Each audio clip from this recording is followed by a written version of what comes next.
Bonjour et bienvenue à ce nouvel épisode où on va faire un exercice avec Lightroom et aujourd'hui je vais vous demander de reproduire ce que vous voyez à l'écran mais à l'intérieur de Lightroom. Je vais vous expliquer un peu tout ça. L'idée initiale c'est que je voulais faire un post carré Insta qui soit un peu un pêle-mêle des photos et je me suis dit bon je peux exporter les photos dans Photoshop et je fais ça dans Photoshop, très bien. Je peux exporter les photos, les mettre dans Adobe Express et faire ça dans Adobe Express. Je peux aussi. Mais je me suis dit, je pourrais pas faire ça à l'intérieur de Lightroom. Tant qu'à faire, ça serait quand même beaucoup plus simple de le faire à l'intérieur de Lightroom. Comme ça, si je veux changer une photo, en rajouter une, changer le texte et tout, ça serait pas mal. Donc, ce que je vous demande de faire, c'est une image carrée. Donc ça vient un JPEG, ça vient directement de Lightroom, ça. Dessus, vous devez avoir différentes photos à placement libre. Donc, vous n'êtes pas obligé d'en avoir 4, plus ensuite 3 en paysage et à nouveau 4 en portrait. Faites un peu ce que vous voulez. Et le texte ici doit être par-dessus les photos, avec des polices de caractères différentes, avec des couleurs différentes, avec des tailles différentes, comme vous pouvez le voir là. Et ce texte doit se retrouver par-dessus plusieurs photos. Ça, c'est important. Et on va faire deux cas. On va faire le cas où tout ce texte-là n'est qu'un seul texte. Et on va faire le cas où chaque élément est un texte différent. Car c'est possible aussi. Donc on va regarder un peu comment faire ça, donc c'est essayer de trouver comment avoir un seul texte ou comment avoir plusieurs textes. Vous avez une contrainte, c'est que vous devez rester à l'intérieur de Lightroom du début à la fin. Donc, vous n'avez pas le droit, par exemple, là, d'exporter ces 3 photos dans Photoshop, pour ensuite les assembler, pour ensuite me mettre un texte par-dessus, pour ensuite le réimporter à l'intérieur de Lightroom. C'est pas l'idée du tout.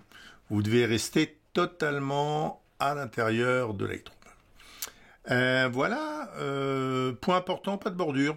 Je veux pas de bordure, ça doit être un truc sans bordure. Et ça, pareil, à l'intérieur de Lightroom. Écoutez, je vous propose, comme d'habitude, d'arrêter la vidéo. Ok.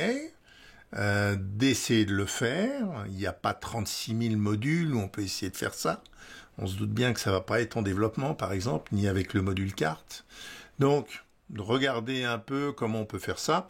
Alors, quelle serait l'idée après vous devez faire un flyer pour une exposition photo ou ce genre de choses. C'est de faire ça à l'intérieur de Lightroom directement, plutôt que de partir dans Photoshop. Alors, ça va rester simple, mais ça permet quand même de faire des choses assez rapidement, sans trop se prendre la tête avec d'autres outils. Donc voilà, vous arrêtez la vidéo. Si. Vous arrêtez la vidéo, vous essayez de le faire, avant de le corriger. Bon allez, vous avez arrêté? Allez, on va passer au corriger. C'est bon, vous y êtes arrivé? Si vous n'avez pas essayé, c'est le dernier moment pour arrêter la vidéo et essayer. On va y aller. Alors, les modules qu'on pourrait par exemple utiliser, on pourrait dire, je vais faire ça avec le module impression.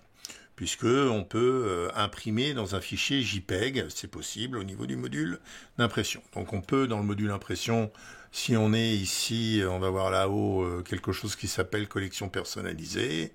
On peut tout à fait prendre différentes photos, on peut tout à fait mettre les photos dans l'ordre qu'on veut, on peut réduire la taille des photos, donc ça c'est pas mal. La problématique qu'on va avoir là-dessus, c'est vous risquez de pas pouvoir faire sans bordure en carré. Ça va dépendre un peu du driver de votre imprimante. Moi, par exemple, avec le driver de mon imprimante, je peux faire du carré, mais pas sans bordure. Et si je fais du sans bordure, je peux pas faire du carré. C'est idiot, mais c'est comme ça. Donc ça va être une limitation possible. Mais imaginons que vous arriviez dans les paramètres de l'imprimante de dire que vous avez un truc carré sans bordure. Vous allez être embêté sur l'aspect texte. C'est-à-dire que au niveau d'une image, dans le module d'impression, vous n'avez pas 36 000 options. Vous avez la plaque d'identité. Donc la plaque d'identité, c'est un texte comme ça qui bouge. mais vous voyez que vous pouvez régler la couleur, l'opacité, vous pouvez éventuellement ici aller modifier, mais quand vous modifiez, vous avez une seule police de caractère. Alors je crois que si on fait CTRL-Enter, on doit pouvoir rentrer une deuxième ligne, mais vous ne pouvez pas dire que ça, par exemple, ça va être une certaine police et le reste autre chose. Ah si, ça marche. Vous pouvez le faire. Donc ça, éventuellement, on pourrait le faire. Mais on va avoir un problème sur les alignements. C'est-à-dire que vous allez, on va retourner là-dessus, modifier.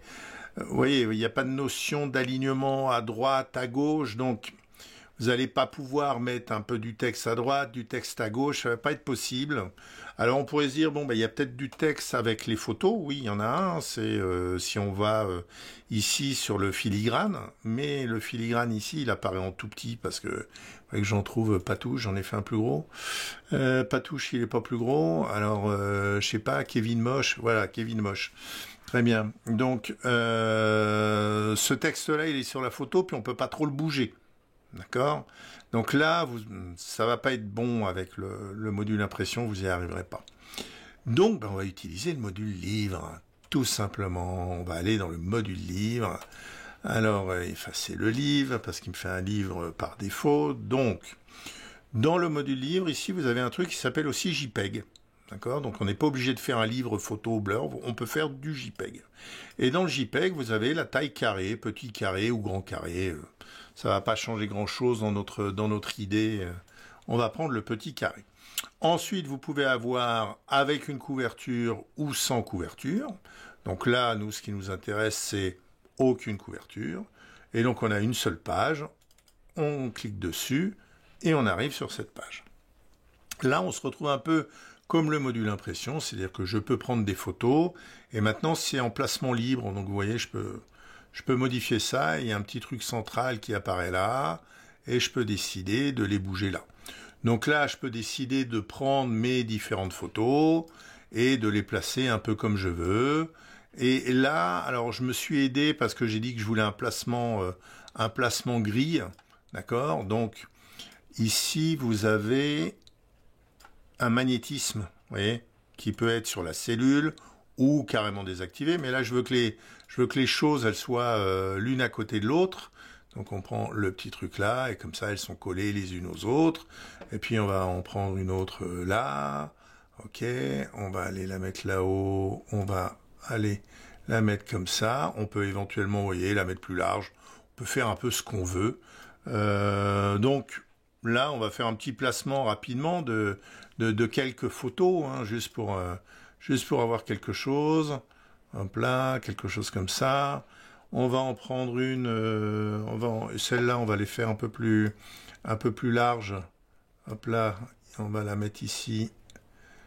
Ok, et on va aller en prendre une, par exemple celle-là, où on va les faire plus fines au contraire. Donc on va le faire comme ça. Celle-là, on va la mettre à côté. On la met en plus grand.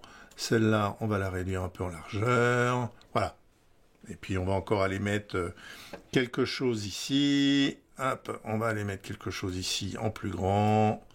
Hop, hop. Et là, si je veux déplacer, je clique dans l'image et je peux me déplacer. Donc, vous voyez, on a un placement libre des photos. Jusque-là, on est pas mal. Ensuite, on doit pouvoir mettre du texte. Donc, qu'est-ce qu'on a comme option de texte ici? On a un premier texte, on va ici, on a le texte de la photo. Donc là, si je fais texte de la photo, j'ai un texte ici en bas, donc je vais faire essai de texte. Très bien. Et ce texte-là, je peux ici, j'ai un module qui permet de choisir la taille du texte, qui me permet de choisir sa couleur. Donc là, par exemple, je vais dire en blanc. Très bien. Ensuite, je peux choisir sa taille. Jusque-là, c'est pas mal. Je peux choisir sa taille. Mais vous voyez qu'il reste dans la largeur de la photo. Donc ça, c'est pas bien pratique parce que je vais rester dans la largeur de la photo et c'est pas quelque chose que je veux. Et on peut faire plein d'options, mais c'est pas ça. Donc ça me va pas. Le texte de la photo, en tout cas, dans un premier temps, me va pas. On verra comment on peut bidouiller le système. Alors, je vous ai dit qu'on devait faire deux cas quand c'était un seul grand texte. Donc ça ne peut pas être un texte de la photo. Mais vous voyez que vous avez ici texte de la page. Donc on va arrêter ça. On va mettre texte de la page. Et là, sur le texte de la page, de la même manière, ici, on peut choisir les polices de caractère, ou ainsi de suite. Donc je vais prendre par exemple Ariana Pro, et puis je vais me mettre en une taille un peu plus grande. Et puis ça, je vais l'appeler exposition photo. Très bien, exposition photo. Et ça, je peux le déplacer. Très bien. Mais je peux aussi rajouter du texte. Donc, je peux faire texte 2. Et si on sélectionne ce texte 2, eh ben, je peux très bien définir qui va être aligné de l'autre côté. Voilà. Et je peux très bien changer la police de caractère. Donc, en fait, vous allez pouvoir, comme ça, mettre du texte où vous voulez. Simplement, c'est un seul texte. Voilà, et puis là, on peut mettre autre chose, on va le mettre en plus petit. Hop. On va changer la taille et on va changer la police de caractère ici. On va prendre celle-là et on va demander à être centré. Voilà, très bien. Donc ça, j'ai fait l'exercice. On va, tiens, changer la couleur là puisqu'on est sur un truc blanc. On va le mettre plutôt en noir. Ok, donc là, j'ai fait l'exercice. J'ai mis du texte sur un pêle-mêle de photos. Mais ce texte-là, chaque ligne de texte, je dirais, est liée à l'autre. C'est-à-dire que si je bouge, il y a tout le monde qui bouge. Donc je peux m'en sortir, hein, je fais des sauts de page pour décaler un peu, mais chaque élément n'est pas indépendant. Donc maintenant, comment on pourrait faire si on voulait avoir des éléments indépendants ? Alors c'est là où on va bidouiller un peu. En fait, on va bidouiller d'une manière assez simple. On va déjà réduire la taille de ces images parce qu'on va avoir besoin de la partie en haut pour faire des choses qu'on ira cacher après. Alors, je vais vous montrer. On va prendre par exemple alors n'importe quelle image parce que malheureusement on la verra pas à la fin ici. Donc on reste sur l'idée du texte de la photo. Texte de la photo. Vous voyez que là, il est dans la largeur de la photo. Maintenant, qu'est-ce qui se passe si j'augmente la largeur de la photo? Vous voyez que le texte, maintenant, il devient plus grand. Je peux faire exactement la même chose de ce côté-là pour que le texte de la photo complet soit un peu où je veux et je peux déplacer un peu tout ça où je veux. Donc, vous voyez que là, j'ai quelque part rendu un texte indépendant. Et ça, je peux le faire avec 3 photos, par exemple. Donc, je vais mettre celle-là là. Ensuite, je vais aller prendre une autre photo que je vais mettre là-haut dans la partie vide. De la même manière, je vais la rendre un peu plus grande. Je vais ajouter du texte. Et là, ça va être texte 2. Très bien. Et ce texte-là, alors je veux qu'il soit plus haut. Donc là, je vais dire par exemple qu'il doit être sur la photo.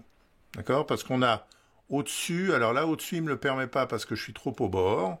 Donc si je vais là, je peux faire au-dessus, sur, en dessous. Donc là, par exemple, je peux faire au-dessus. Donc là, j'ai un deuxième texte, et celui-là, par exemple, je vais aller l'aligner de l'autre côté. Vous voyez, je vais l'aligner par là. Alors, il est parti où? J'étais par là. Oui, c'est ça. Et là, je peux aller, ce texte-là, pardon, il faut que je le sélectionne avant de faire quoi que ce soit. Je peux décider d'aller l'aligner ailleurs. Alors des fois, la sélection du texte, c'est un peu pénible. Voilà, et là, on va... Alors non, là, je suis sur le texte de quoi? Ah non, j'étais sur le remplissage, excusez-moi, c'est de ma faute. Je suis pas du tout au bon endroit. Donc ici, le texte, je peux l'aligner de ce côté-là. Donc vous voyez que j'ai rendu à nouveau du texte indépendant. Donc là, j'ai un texte ici qui est indépendant de celui-là. Vous allez me dire, oui, mais on voit les photos. C'est pas terrible. Alors, pourquoi j'avais réduit la taille de ces photos? C'était simplement pour pouvoir positionner les photos un peu où je veux, parce que quand vous avez des photos sur toute la taille, en fait, il va venir vous remplacer les photos. Quand vous faites un drag and drop, il va dire, on la place sur quelque chose d'existant, donc je remplace. Donc c'est pour ça que j'avais réduit la taille là-haut. Et maintenant, qu'est-ce qu'on fait? Vous faites un clic droit et vous avez un truc qui s'appelle envoyer en arrière-plan et de la même manière ici, envoyer en arrière-plan. Voilà. Et ben, j'ai du texte indépendant que je peux bouger, d'accord? Et ils sont indépendants les uns des autres. Et je peux en faire ce que je veux de ce texte-là. Et la photo n'est plus visible, elle est simplement en dessous.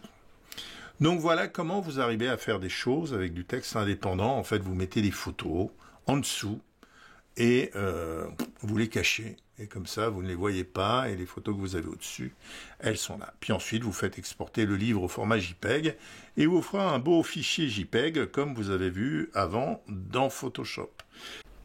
Donc voilà les deux manières, on va dire, de faire. La première, un seul texte, donc texte de page. La deuxième, des textes indépendants, simplement sur des photos qu'on cache derrière. C'est un peu de la bidouille, on va pas se mentir, mais c'est faisable. Ça restera simple. Donc, comme j'ai dit, un petit pêle-mêle Insta, un lien vers le compte Insta ou vers votre site. Vous n'allez pas écrire un roman, vous n'allez pas pouvoir mettre d'effets sur le texte, des contours, de l'ombre, tout ça, pas possible. Mais pour faire un petit truc simple comme ça, ça vous permet de rester à l'intérieur de Lightroom. Et l'avantage, c'est qu'ensuite, vous dites, ah non, finalement, celle-là, je la changerais bien, celle-là, je la changerais bien, je mettrais bien celle-là à la place. Voilà, vous venez de la changer. Donc c'est ça qui est assez pratique, c'est-à-dire sans repasser par un export, vous allez pouvoir vous dire, non mais alors finalement, je pense que ça serait plus sympa, voilà. Et vous le changez directement à l'intérieur en faisant du drag and drop sur vos photos, en disant voilà, je veux changer les choses. C'est pas un problème. Donc voilà, j'aime bien ça parce que justement on reste à l'intérieur de Lightroom. Voilà, j'espère que ça vous a plu, puis on se retrouve pour le prochain épisode. Merci, au revoir.